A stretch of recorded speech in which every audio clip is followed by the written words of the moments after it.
بسم الله الرحمن الرحیم. قدرمنو هیوادوالو لیدونکو اورېدونکو تر هر څه لومړی خپل سلام احترام تاسو وړاندې کوم او په ضمن کې موضوع د موږ دا ده چې بعضې متلونه لرو موږ وایي چې خاین خایف است. همیشه دا خبره به موږ تاسو اورېدلي او یا مثلا وایي که من که پاکم از کی باکم، یا پښتو کې وایي چې غل نه له پاچا مه ډارېږه. نو معمولا انسانان چې خائفی، خائنی، غلطی، غلی، مفسدی، نیت بد لري، چل لري، دروغ لري، فریب لري،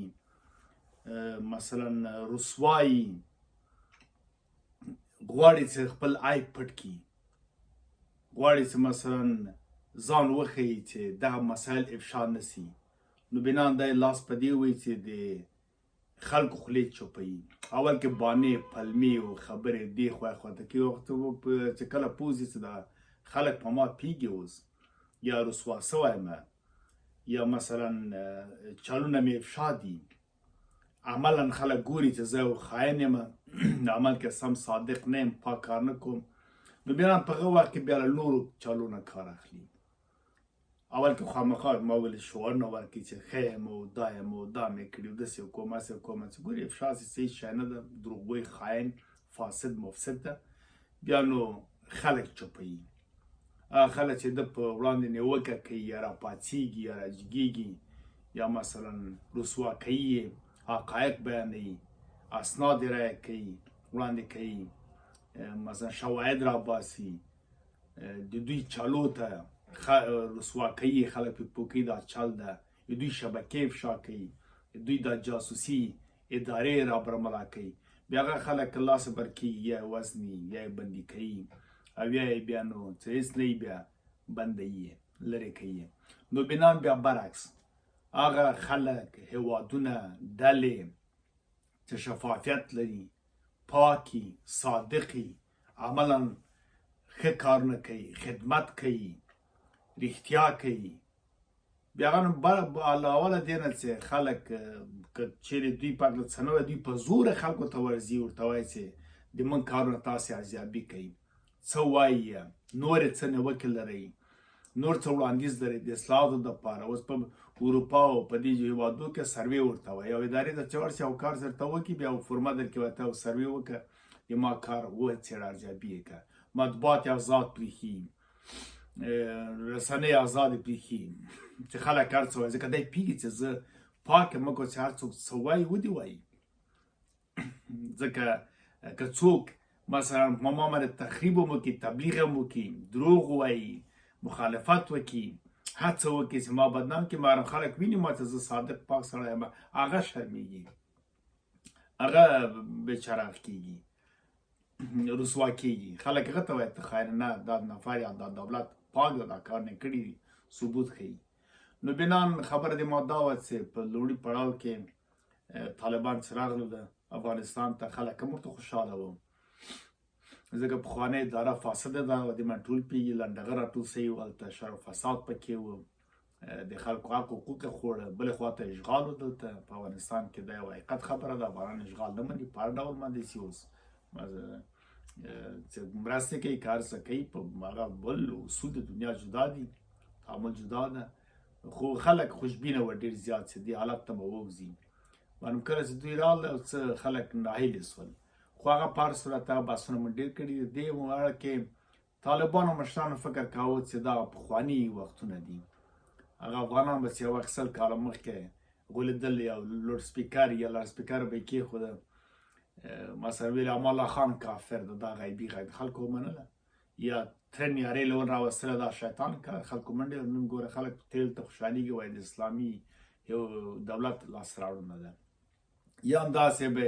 عکسونه به د ملکه سراج جعلي جوړوله، نن سبا خلک پوهېږي چې فوټوشاپ هر څه موجود دي، یو پاچا داسې نه کوي، خلک به غولېدله، یا به تبلیغات کړل. بیا وروسته د جهاد په نوم، د کمونیزم په نوم، په نور نومو باندې ټیکهدارانو ځوانان خطا ویستله، هغه هم رسوا شوله. بیا د آخر وختو کې طالبان هم ځوانان مثلا تبلیغات په یو ډول ورته کوي، مثلا ګورې موږ دا حقایق دي، دوی ته ټوپک لاس کې ورکوي، خو په هر صورت باندې چې هر شی ده فکر یې کاوه چې دا ملت هم اوس موږ غولوو، داسې مو کړه واسې مو کړه، په دې آیاتو په هغه حدیث باندې په دې قصو باندې په هغه باندې خلک یو وخت دوی پوه شول چې دا خلک خو ډېر دلته افغانستان کې 50 کاله جګړه وه، تعلیم زیات شوی ده، پوهه زیات شوې ده، خلک نړۍ سره اړیکې لري، ځوانان دي هرې خواته،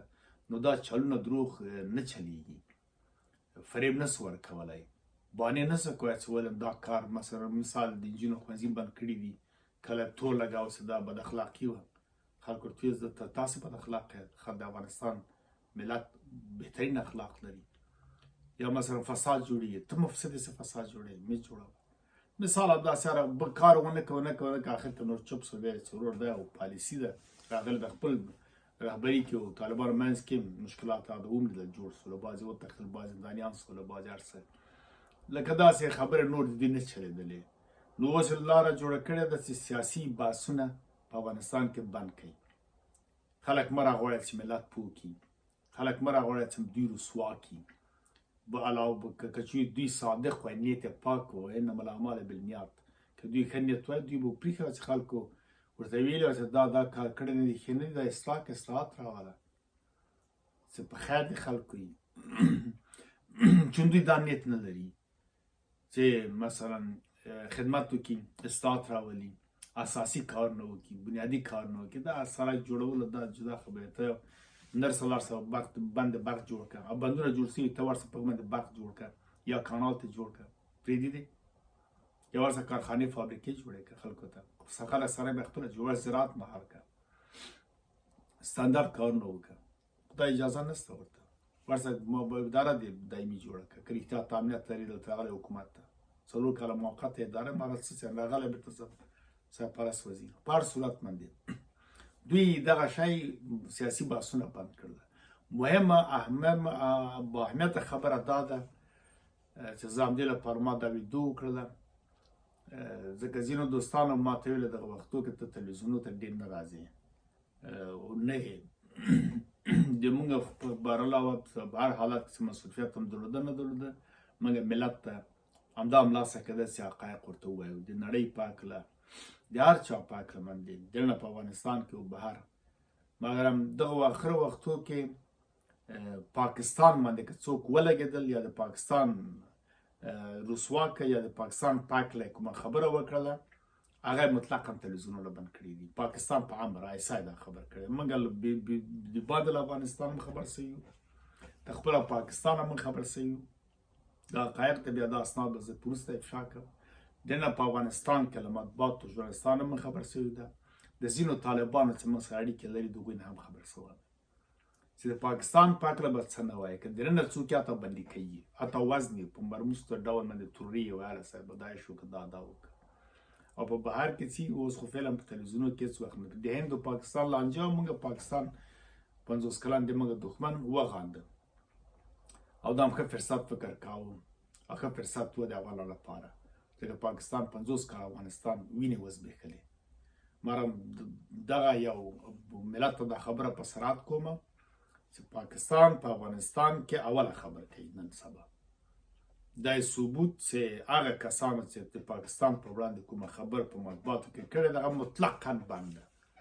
هغه نور مطبوعات ته راتلی نشي، تلویزیونو ته دعوت نه کوي، تلویزیون دعوت کوي تلویزیون پرې بندوي، مسؤلینو ته هم جزا او سزا ورکوي. دا خبره ما وختونه تاسو ته وکړم چې په خواشنۍ سره دا اما یو خبره زه امارت اسلامي طالبانو چارواکو ته وکړم، تاسو خوله د چا نسي بندولی هېڅ وخت، برعکس دا تاسو تاوان کوي، دا د یو ورور په صفت باندې یو افغان په صفت یو مسلمان په صفت یو انسان په صفت تاسو توصیه کوم چې دا یې تاسو انتهایي زوال ده، تاسو په زوره ثبوت خلکو ته لاس ورکوئ، تاسو غلط یئ، تاسو زوال ته روان یئ، مطبوعاتونه څوک نسي بندولی، هېڅ وخت نه بندېږي. اوس ډېر مطبوعات دي، بهرني مطبوعات هم دي، ویډیوګان دي، شخصي دي، شخصي یوټیوبونه دي، شخصي ټیک ټاکونه دي، شخصي فیسبوکونه دي، ټویټونه دي، هر څه دي، هغوی باندې که تاسو ډېر هڅه وکړئ بیا هم فایده نه کوي، نو څومره به هڅه وکړئ، میلیون نفر به تاسو ته غږېږي، تاسو بیا هغه بندولی سئ، پرېږده چې خلک ووایي، که رښتیا صادق یې جواب یې ورکړه، که نه یې خو بیا نو واضح ووایه چې دغه کړنې د موږ ښې نه دي، موږ خاين غلط کارم کړی ده موږ ناکام وو په دې کې پرېږده چې دنیا خو امریکا خو بیا چانس درکړل قطر یې خو راوستلی دوحې نه راوستلی حکومت یې درکړ اوس ته ولې حکومت نسې کولی ته ولې اوس نسې کولی ته ولې نسې ساتلی ته ولې نسې جوړولی هر تاو در څه کړی بیا خوله لرې سیاست لرې پالیسۍ ورسره سره وغږېږه جوړه که سعودي ته ګوره ته امارات ته ګوره ته ایران ته ګوره نور هېوادو ته ګوره دا ټول لاسپوڅي دي دا ټول غیر له اوه یا 9 هېوادو نور ټول لاسپوڅي دي مر هر څوک خپل میتود سیاست او پالیسي له همدغه لاسپوڅي کې له همغه کسه چې دی کېنول هغه نه ګټه پورته کوي ته ولې دومره شرمېدلی خدای وهلی چې نسې کولی او ډارېږي په غار نه وځي او خلکو ته وایي چې مه پرېږده دا مطبوعات یو خبره وکړي مه کوئ چې رسوا مې نه کړي دومره ضلالت دومره غلا چل فریب خیانت په بالله کار سقاو زوی دا کار کړی دا بیخي احتیاط ته هغه نه دومره نه و چې زه تاسو ته ګورم دا نه پوهېږم ولې داسې وي ټول خلک درپسې وله یو خوا ته خوا د غټه لابیګري درته خپله د غیر پښتانه درته کوي تمام ورځ پښتنو ته کنځهې کوي او پښتانه مجبور دي چې ترجیح ورکوي وازه ورکړي له تا نه خدای طالب ته خو موږ هېڅ نه پرېږدي له بله خوا دنیا هم درته لابیګري کوي پښتانه هم درسره ولاړ نه پوهېږم تا باندې څه څه یې ولې دومره زیات څه مجبوریت دی راسه واضح وایي هره ورځ سړی مړ کېږي هر ورځ خو نه مري یا ورځ د ازل دی یا ورځ د اجل ده دا موږ نه وینو په عام د سیاست دنیا په هغه لوی جویو کې ناست دي همدې په اقلیم خبرې کوو د بل په اقلیم کو ازان غږېږو توکل په خدای ده نو بیران دوستان همدا د ما خبره وه صرف همدغه وه چې څوک چې غلطي هغه د بل نیوکه نه مني څوک چې غلطي خایني چل لري فریب لري دروغ لري هغه نیوکه مثلا د بل چا خبرې دې ته جواب نه لري دلیل نه لري اسناد نه لري نو بنا دا یا پټیږي یا تښتي یا دا داسې هغه هڅه کوي چې هغه نفر خوله بنده کړي نور د ما د ویلو څه نه وه صرف همدا خبره وه همدغه توصیه مې طالبانو ته وه چې دا کار د مطبوعاتو بندول وکوئ ځان اصلاح کوئ صداقت راولئ سیاست وکړئ حکومت وکړئ پرېږدئ چې ملت درنه واټن وانخلي درته نږدې شي نور هم نړۍ سره هم تعامل وکړئ ښه حکومتداري منځته راولئ که نه پوهېږئ مشاورین راټول کړئ ځان سره او ملت ته هم دا خبره کوله ځکه دوی ویل چې مطبوعاتو کې فلانی فلانی نسته ته زما ته ډېر خلک مسیجونه وکړه چې ډېر وخت کې په تلویزیونو کې نه دغه لپاره موږ دا یو ویډیو جوړه کړه چې حقایق ملت ته ووایم چې داسې مشکل طالبانو جوړ کړی ده ومن الله التوفیق واخر دعوانا والحمد لله رب العالمین ستاسو ورور عزیز مارج